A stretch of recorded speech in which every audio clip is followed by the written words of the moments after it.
Okay, so want to give you a quick video today. A lot of people have been hitting me up already about the fifth-year option that the Chiefs have chosen to put on Patrick Mahomes.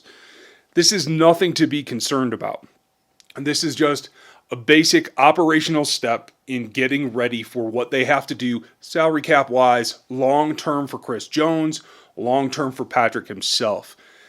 This is still just a stepping stone. It designates him as there's no way he can get away. If they blew up negotiations tomorrow, nothing can happen. It is not substantial in meaning that they're not going to extend him or anything like that. So everybody who's nervous and panicked, it's all right. Patrick Mahomes is not going anywhere. He will be a Kansas City Chief for the foreseeable future, if not his whole career, depending on how this goes. So backing up, what it means is because he was a first-round pick, you have the 4-year base contract that rookies get after the draft.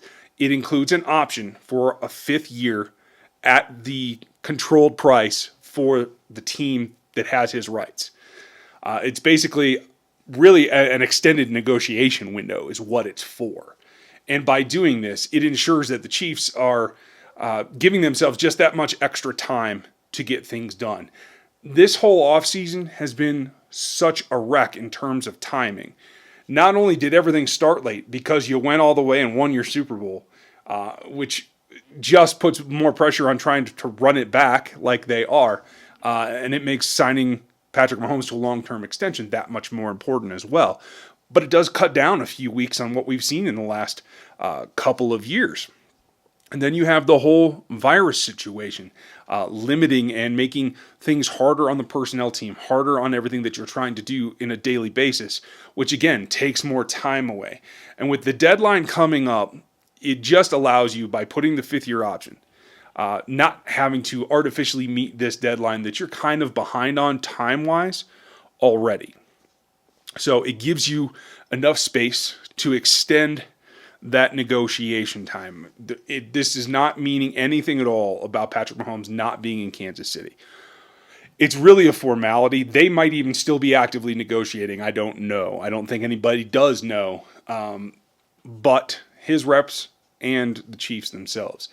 But what it does do is ensure that there's stability for the relationship for the quarterback himself. I'm sure he's aware he's not going to go anywhere, but it probably makes him feel a little bit better that, yes, this is something the team wants, and they've shown that by doing this 5th-year option, and it gives them more time to negotiate. This is going to be a record-setting, earth-shaking kind of event when his contract comes in. In the meantime, you also have to try to get Chris Jones done, and you have to do it in a way that the two things can mesh together so that you're not hitting peak numbers where the two players themselves, along with Frank Clark and Tyrann Mathieu, Tyreek Hill will be up again eventually too. All three of the top 5 salaries, you don't want them all to hit their maxes or their highest points in the hierarchy of their contract all at the same time. That just limits what you can do with the rest of the roster way too much. So it's kind of like a whack-a-mole. One goes up, one goes down, back and forth. You got to try and balance that. And I think while it's difficult to have to do 2 major contracts, one on offense and one on defense, at nearly the same time, they are negotiating with both. It does give them a little bit of an ability to not have to mold the second player's contract to fit the first, or to be opposite, so that you're not hitting those huge numbers in any one season. By being able to negotiate them at the same time, you kind of give yourself a little bit more leeway in being able to plan both of them so that they mesh together better. So I think that this is in quite a significant way a plus for the team. Gives Brett Veach some ability to mold not just these 2 salaries, these 2 contracts, but his cap overall. That's going to be really important going forward, as they have a ton of free agents coming up after 2020 as well. And going forward, you have to kind of nail that down to fit into what the cap's going to be. This is a very strange time in terms of trying to make future plans that don't affect what you can do today. So, again, no panic. Everybody take a breath. it's going to be just fine. I expect Patrick Mahomes. I see the number 50 million being thrown around a lot lately, and I don't think that's necessarily where it's going. It could, but I still think it's in the 42 to 45 range, which is still incredible. When we talk just 3-4 years ago, the top fives were in the 20 range. This is ridiculous, the amount of inflation that we're seeing. But the market is what the market is, and that's what it's going to be. The question is going to be how much of that is structured around what the new cap number is versus any other kind of strangeness, any outside-the-box thinking about how they might want to go about structuring this contract in terms of relativity to the rest of the salaries on the roster. I'll be really interested to see. That said, another piece that came this week that I don't want to brush over, I talked about it on the podcast the other day. There's a couple of players that we should talk about because the team has a concept of what they want to do. They wanted a leader in the cornerback room. They brought Bashaud Breeland back, and at this point, he's kind of stepped on it. And for the second offseason in a row, there's a huge off-the-field issue right around the draft time. Unfortunately, this one was after the draft, so you couldn't take that into account like the Chiefs were able to do in prioritizing what they did at receiver and getting McCole Hardman. You couldn't do that this year because the incident with Breeland didn't happen until after the fact.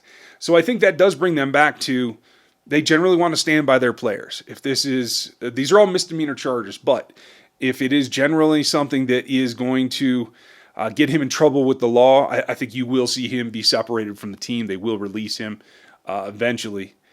If not, if he's clear, then I'm sure they're going to roll with it, and they're going to take their time to figure that out. But in the meantime, they have to look at what the difference looks in their cornerback room and in their secondary in general, with and without him. And I do think that facilitates and almost mandates them finding a way to either restructure someone else, make a cut or something in order to get some capital to go get another veteran corner. Maybe not even a veteran, but someone who's out there with experience. There are a couple. Logan Ryan is probably at the top of the list, but he's expensive.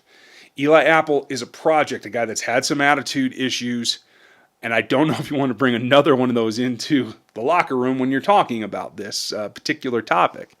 That remains a question for them, but he should be a lot less in terms of expense. He does still have upside. I don't feel he's reached his potential. It's a question of whether he can and whether dealing with a distraction or a player who's prone to distraction actually taxes Sam Madison in doing the work with the rest of the rung of the young CBs that he has to work with. Sam Madison's job is not easy. He's got a raw group there.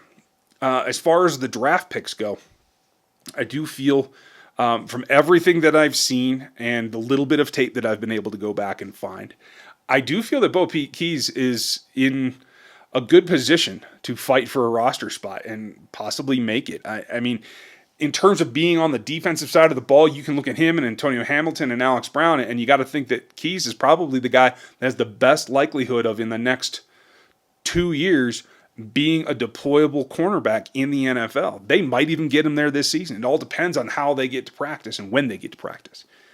And then L'Jarius Sneed, I think, is probably, if Breeland's out of the picture and unable to attend practice or whatever, or is released, it leaves Ward and Fenton as probably the primaries, and I think Sneed's going to walk into that next spot unless they make a signing. And I like Sneed, but that's a lot of pressure on a rookie. I do feel, when I looked at both of their tapes, I do feel he was a little bit more savvy, a little bit more instinctual, particularly in taking the ball away, than Charvarius Ward was at his point in college. So if you're looking at him as a rookie and where he's coming in, he might be ahead in development-wise than where Charvarius Ward was when the Chiefs acquired him. So you can feel optimistic there, and you have to put your faith in your coaching staff to coach him up and get him ready on the field. And again, Sam Madison is well prepared to do that. So I'm going to remain optimistic about it and feel like these rookies have a chance to actually contribute.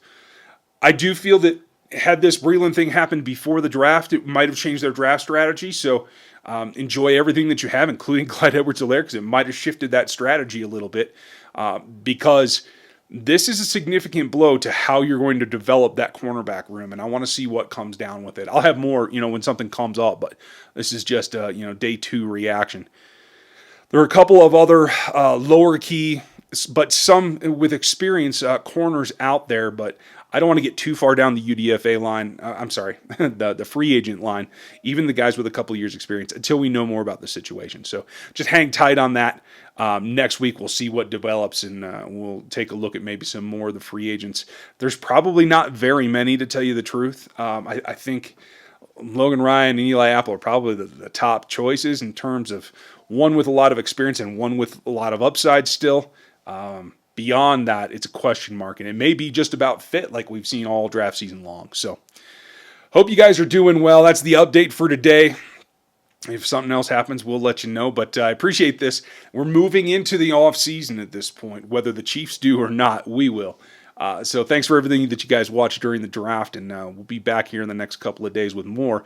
And make sure to spread the word. The Monday night Q&As are still going strong, and we're going to have a good time with them this offseason. So thanks for watching today. Check these out, and I'll check you next time.